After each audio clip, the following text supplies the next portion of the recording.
Greetings. You have your ticket? You don't have one? No problem, my friend. Just hit the subscription button below. Come on in. Hey guys, I want to preference this video, or maybe title this video, Happy Mother's Day, or is it? And what my message is around the origins of Mother's Day. How many of you guys knew or know the origins of this most important day for mothers that is being celebrated all over the country today and in many places around the world? Well, let me give you a little history of Mother's Day. Again, not to tell you what to do, not to tell you how to behave, not to tell you what to think, but to inspire you to always think, because that's what intelligent people, that's what we do. At least that's what we do, okay? So here we go, the history of Mother's Day, all right? And before some of you guys jump off the page and start saying, that's all a bunch of stuff, I'm going to give you two versions of it, okay? I'm going to give you the early origins of Mother's Day, and I'm also going to give you the American version of Mother's Day, okay? Because I think it's important to have a complete, objective perspective, and that way, we can eliminate the bias. And again, intelligent people want to know, all right? So if you're intelligent, you want to hear this whole video out. All right, the history of Mother's Day. The celebrations of mothers and motherhood can be traced back to ancient Greeks and Romans, who held festivals in honor of the mother goddess Rhea or Cybele, who were the same people. One was the Greek word, a Greek mother goddess, and the other was the Roman mother goddess. But Rhea and Cybele. But the clearest modern precedent of Mother's Day is in the early Christian festival known as Mothering Sunday, a Christian festival.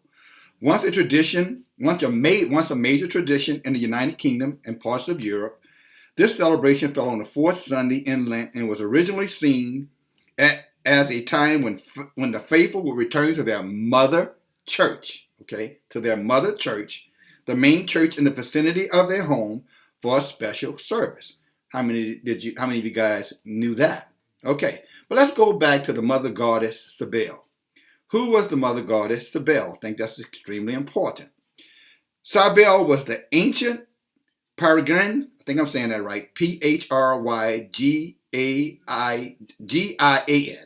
mother of the gods, a primal nature goddess worshipped with orgasmistic rites in the mountains of central and western Anatolia. The Greeks identified her with their own mother of the goddess of Titaness, Rhea, as you heard me mention a moment ago. Now, did you hear that word? The ancient Pythagorean mother of gods, a primal nature goddess worshipped with orgasmistic. I want you to remember that word, orgasmistic. The mother of orgasmistic. What is orgasmistic? Okay? Orgasmistic, adjective, or the resembling of an orgy. Orgasmistic dancing. Synonyms: debauched, wild, riotous, wanton, abandoned, absolute, depraved, bacchanalian, bactric, sanitarian, like Saturnalia, Saturnarian, Diagnostic or Diagnosticism, a place remarkable for wild parties and orgasmic festivals. So yes, Mother's Day has its origin in orgies. Not only orgies, but wild, out of control orgies. Okay? That's the Greek Roman version of it. Now you heard me mention a little bit earlier about the Christian version of it. Simply means the Mothering Sunday, or, going to a particular church and worshiping the mothers. Now what mother? Now this is not the mothers, because back then, remember, the mothers were the mother guardians. If you know anything about Roman Catholicism, you know it's full of paganism.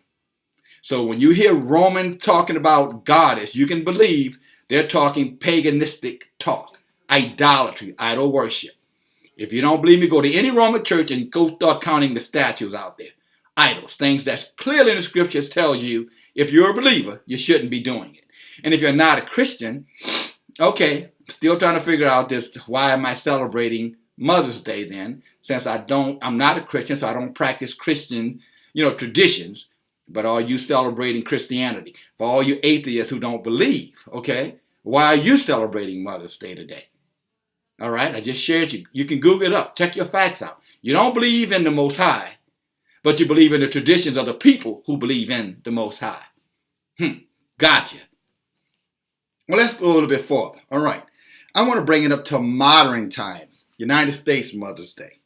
Well, the modern times Mother's Day is attributed to a woman by the name of Anna Marie Jarvis. Now, Anna Marie Jarvis was the daughter of Anne Maria Jarvis, who was born in the early 1800s. Anna Marie Jarvis' mother, Anne Maria Jarvis, was the inspiration for her daughter, Anne Marie Jarvis, for coming up with Mother's Day. Because her mother was a mother who was very concerned about the mothers of the sons who were dying in the Civil War of the United States. Both the Confederates, she was from West Virginia, so she was concerned about the Confederate mothers, as well as according to history, the Union soldiers' mothers. Now that sounds pretty novel, right? She's concerned about the mothers, so she, made a big movement and got the mothers, created this organization for mothers who were losing or children who were at war, because she was concerned about the loss of life. Sounds like a noble cause. But interestingly enough, if you're a copper color person, I would think that the concern would probably be more related to all the mothers of children who were enslaved, maybe the mothers whose children were being abused, raped, maimed, hanged. There seemed to have been no sympathy for those mothers. So copper color people out here who are celebrating Mother's Day, just so you know, the founder of Mother's Day, mother, was all about, the Civil War and their children dying, but had no regard to your children dying, being hung, maimed, enslaved, etc. Just a little history. When Anne's mother, Anna, got sick, she brought Anna to live with her. This would have been around about the early 1900s. When her mother finally died, then what Anne did was she sent 500 carnations to the ceremony for her mother. And then she petitioned Congress to make it a national holiday, which Congress decided on her behalf to make it a national holiday. Carnations are affiliated or associated with Mother's Day, right? The carnation flower, Mother's Day cards, etc. Well, once it was made a national holiday, Anne Marie, the daughter of Anna Marie, petitioned Congress to rescind the holiday. So the person who founded the holiday turned around and said, you know what? I want this holiday rescinded. You know why she wanted to rescind it? Because it was being commercialized. And she detested the fact that something that she had done for her mother was now being commercialized by vendors to be monetized. So she petitioned Congress to rescind the holiday. Of course, Congress refused to, because Congress was on the side of commercialism, because now they were making a lot of money off of people who were now celebrating Mother's Day. And fought so hard to have this holiday rescinded, and petitioned so hard to have this holiday rescinded, unsuccessfully, I might add. So now the founder of Mother's Day wanted Mother's Day ended. This was right about in the early 1920s, early 1920s. Fought hard. You know where her results got her at? In a mental health hospital. She was placed in a sanitarium. I think they're saying that right. A mental hospital. Because when they could not shut her up, they labeled her as crazy and locked her away. And that's where she died. Broke. Not a penny to her name. Or they tried to monetize her. They tried to give her money to keep her quiet. But she refused to accept their money. Because the daughter was about the principle of it. The idea of mothers. And when she saw that it was being exploited and taken advantage of, as it is today, monetized, the whole meaning of it to her was detestable, disgusting to her.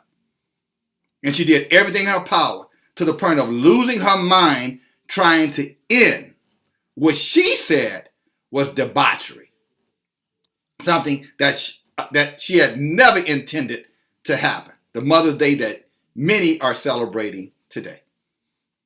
Now, I know some of you guys may get a little pissed at me for sharing this with you, but as I always say, check behind me. Go check your facts. Anne Marie Jarvis. Check it. Pull it up. Google it up. It'll tell you the same story. And then if you want to go beyond that, let's go back again to the ancient Greek, the ancient Romans. Let's talk about, again, Cybele, who was about orgies, the mother of all orgies. Oh, and by the way, her father, he was a cannibalist. He was a cannibal. He ate his children for fear that his children would one day overpower his authority or overtake his throne. So he ate all of the children. And his wife hid one child from him. She took and put some rags together and told him, here's the last child. You've eaten the other 9. So here you can eat this one too, the other 10. And it was no child in it. He ate it thinking he was eating the child. But he didn't. She hid the child. Oh, you want to know what the child's name was? Zeus. Yes, the Greek goddess Zeus. Oh, and again, let's not forget Mothering Sunday for you Christians out here. And you non-Christians. All right? Or non-Christian. Let me do that the right way.